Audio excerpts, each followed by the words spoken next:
Howdy folks, you're watching Deuce and Guns. Lately on YouTube, I've seen a ton of videos regarding what's the best carbine, what's the top 5 best pistols, what's the best rifle for whatever scenario, and so on and so forth. Well, today I'm going to do something a little bit different. What is the worst firearm I own? Have ever owned and still own? Well, hint, it's one of these on the wall behind me. Kind of a wall of shame behind me. So, which one is it? Take a gander. We have the Hi-Point Carbine, chambered 9mm, Hi-Point C9, Jennings J 22, the Hi-Point 45, I can't remember the model designation, but 45 caliber, or the Springfield 87. Well, if you guessed the Jennings J 22, you'd be correct. First off, a little bit of history. The Jennings J 22 was actually designed by Bruce Jennings, the founder and owner of the company, and I guess designer, and he started the company about 1978. The best I can figure out, this was built somewhere in the early 80s, 1980 to 1982, something of that nature. And I can tell that by the way the safety is set up, which they changed later on. Now, back in the day, there were two models of the Jennings pistols. There was a J22, which was chambered in .22 long rifle, and a J25, which, you guessed it, was chambered in .25 ACP. Now, both of them were pretty much anemic, and probably just meant for your basic Saturday Night Special. Now later on, there was some sort of legal issues or whatever. I didn't really get into researching that too much, but Bruce Jennings actually changed the name to Brico Arms. And when the company changed from Jennings to Brico, they also changed the material that the frame and slide was made from. When it was Jennings, they started out with a nice aluminum alloy frame and slide. And then once it changed to Brico, they changed over to our all-time favorite budget casting material, Zamac, which is what pretty much every .22 receiver is made from now, and all the important bits on the Hi-Point firearms. And at some point in history, Brico Arms fell into some trouble. I don't know if it was legal or whatever. Again, I did not research that part of this story, but they went bankrupt and the whole business was purchased by Jimenez Arms. And they still produce a variant of the J22 today, along with several other firearms in various calibers, all the way to 9mm. But let's go ahead and check out my Jennings J22. The Jennings J22 is a simple blowback operated design with a hill release magazine that holds 6 rounds. It's a very small, very lightweight. It weighs something around 12 ounces or so, and it can be concealed by the palm of my hand. Now you probably ask yourself, Deuce, why in the heck did you buy this thing? Well, it's a long story, but to sum it up, I was walking through a gun show and this guy caught my eye, but they had a price tag of $100 on it. So I tried to talk them down from $100. I offered 70. They said, nope, 100 flat, no less.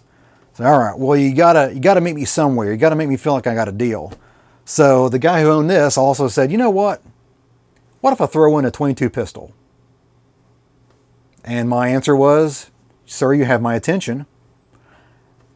I might have probably should have asked what kind of pistol he's going to give me along with this rifle, but I didn't. So money changed hands, a background check was performed. Yes, you still do a background check at a gun show, believe it or not. And then I walked out of there a proud owner of a Springfield 87A and a not so proud owner of a Jennings J22. And now let's go over the issues I've got with this. First and foremost is it is totally unreliable. I cannot get through an entire magazine without it failing to feed or failing to eject. And it's only a 6-round magazine, so it's only got 6 chances to get it right, and it hasn't done that yet. Now, this isn't a new pistol to me. I've had this for about a year, and I've taken it to the range maybe half a dozen times just to see if I can get it to run. I never have. So I'm going to go ahead and demonstrate that for you guys here. Well, not here in the bunker, but we're going to take off to the range right now, and I'm going to see what I can do with this. I've got it cleaned up really, really well, and we're going to see how she shoots. Now, I've been told this thing likes heavy ammo. Now, I've shot it before. I've already tinkered around with it, of course. I've already shown you that. But it likes, apparently it likes heavy ammo, hard hitting ammo, you know, basically higher velocity, hyper velocity even. Now, this, I'm only shooting Winchester 333, so it's 1,280 feet per second, so it is supersonic. But it's only 36 grain, so it may not have the oomph to really get that slide moving in that tiny little barrel. It goes in. Now it has a bottom actual magazine catch there. It's not a side catch. It's a bottom catch like the Europeans. the European Berettas, they have the bottom catch, and so do a lot of the old CZs. Look how tiny that is. Look how it fits in the palm of my hand. Alrighty, I've got some targets out there. They're getting soaked right now. So here we go. It chambered. That's good.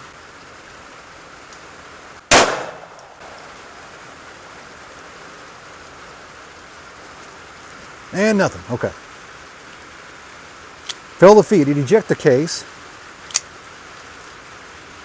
Alrighty, that loaded a new one.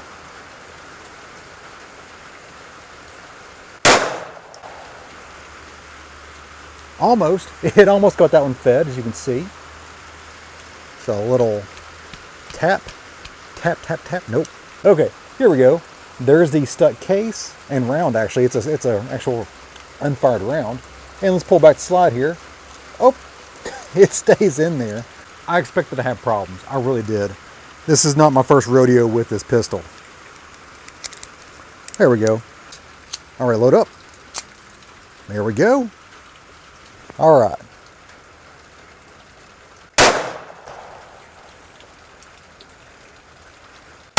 Hey, 2 in a row. And that's it. You know, when it does fire, it's not bad on accuracy, really. It's 10 yards out. You know, it's a group that's about the size of the pistol. All right, let's go 6 more. I think I need new springs. I mean, these springs are from probably 82. I don't know, whenever this thing was built.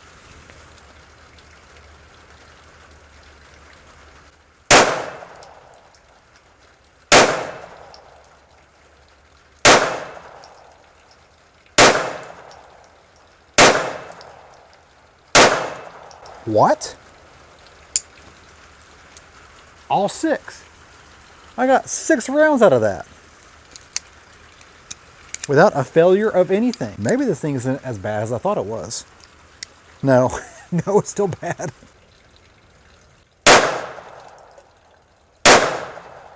Oh, okay. Got a stovepipe there. Stovepipe.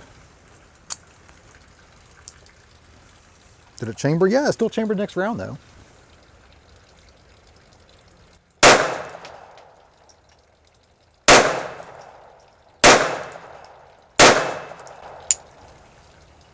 Haha. I have no idea how many rounds I've actually shot out of this thing now. All right, see, that worked. That worked, just a vigorous racking.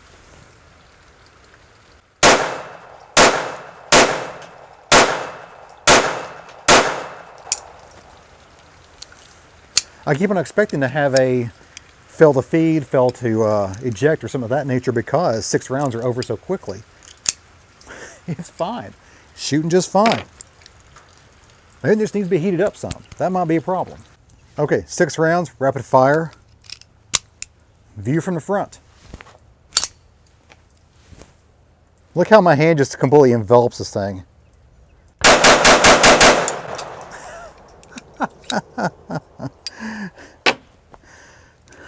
Well, I would not. Jennings, you're surprising me. So really, you got to get her warmed up with a couple of errant mags that will probably have some failure to feed and failure to eject. Now again, this is a throwaway pistol. The frame usually is okay for a long time. The actual slide will eventually start bowing out on the sides. The sides will start bowing out some. I'm not sure if that's still an issue with the JA22, but it's definitely a documented issue with the J22 Jennings. Now the story didn't stop there. The very next day after shooting, I actually contacted Jimenez Firearms, and they actually sent me this package, by the way. But first and foremost, Jimenez, the people you have answering your phone are super knowledgeable. They know your product backwards and forwards. I actually contacted them, just cold called in, said, hey, I've got this old Jennings J22 pistol. Do you have any parts for it? And I said, yes, except for the slide safety, which they upgraded later on in the late 80s or early 90s. They can replace every spring and every part inside this sucker because it's a direct replacement to the JA22 that they offer under the Jimenez name. So I had them send me every spring that goes inside this thing. So every spring that's compatible, they sent along with pretty much, I'm not going to use them all, I don't think. I think I'm just going to use a couple of them. And they also sent me a spare magazine as well. Okay, we're going to start off with the new mag and the new springs here using Cci Mini Mag. The target out there is at 10 yards away.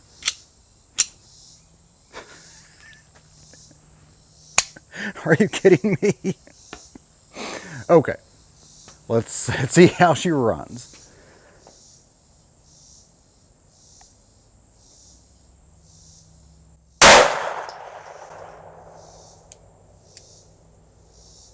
I don't know where it hit.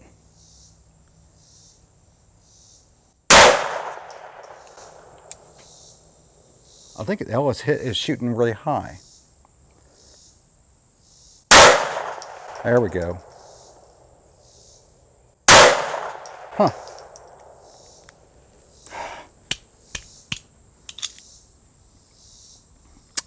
Well, it doesn't look like that actually helped anything.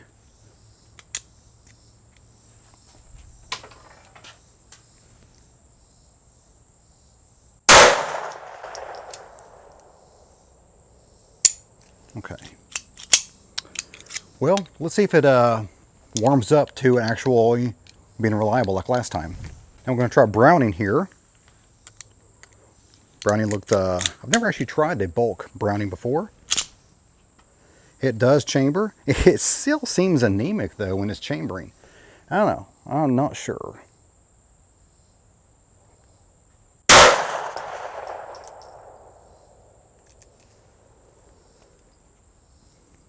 Huh.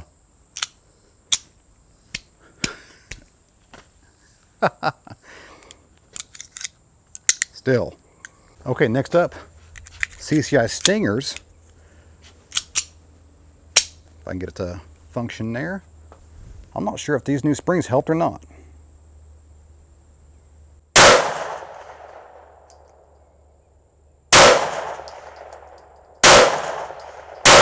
Yep.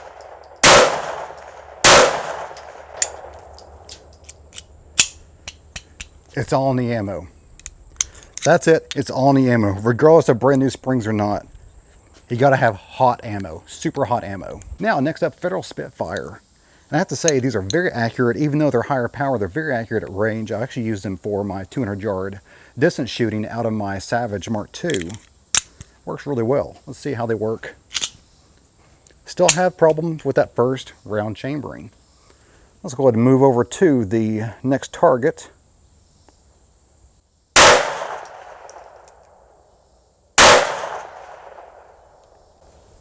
Oh, failed to eject.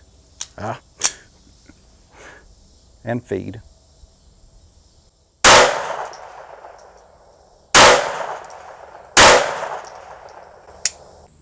So to test to make sure that it's just a hot ammo that it likes, like those Cci Stingers, I'm going to go ahead and try the Cci Mini Mag again and see if that will run now. Because first I thought it was just because the gun was hot. The pistol gets hot and opens up some of the tolerances or some of the clearance. See, that actually it chambers better. I don't know. Okay, let's find out. Let's see.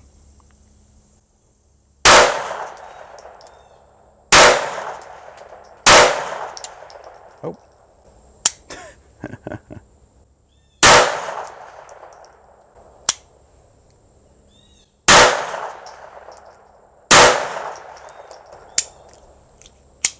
Okay, yeah. It basically needs a little bit stronger spring, which I think the original spring was stronger than the one they sent me. That's interesting. It does feel a little bit weaker. When I pull it back to chamber the next round, it feels weaker than the original spring that's in here. So I think when I go back to the original spring, maybe even source a stronger spring somewhere, a plus power spring. But it is influenced by how hot it is. So if you're one of the unfortunate few that still have one of these, once you get about, I don't know, 3 or 4 mags through, it actually becomes much more reliable. Who knew? Well, guys, that's it for me today. Hope you enjoyed it. If you did, give me a like and go and subscribe. A lot more is on the way. And if you have any comments, questions, or show ideas, go ahead and leave that in the comment box below the video. And of course, you guys have a great day. See ya.